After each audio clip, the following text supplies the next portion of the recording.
نبی کریم صلی اللہ تعالی علیہ وسلم نے ارشاد فرمایا میری تمام امت کے گناہ اللہ تعالیٰ معاف کر دے گا، ساری امت کے گناہ بخش دے گا، سوائے اس بندے کے جس نے اپنا گناہ خود فاش کر دیا،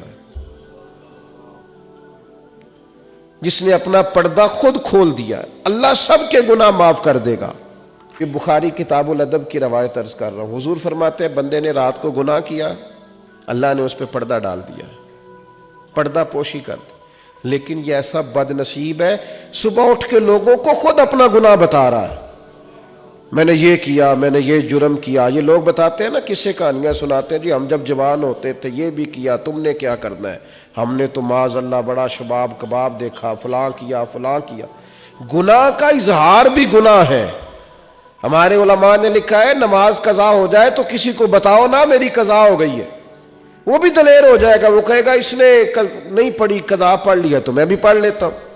حضور فرماتے ہیں ساری امت کو اللہ بخش دے گا سوائے اس شخص کے کہ اللہ نے تو رات اس کے جرم پر پردہ ڈالا تھا، اس نے سویرے اٹھ کے خود اپنا گناہ لوگوں کو بتا دیا، تو اس نے تو خود سزا طلب کی ہے، سزا مانگی ہے اس نے۔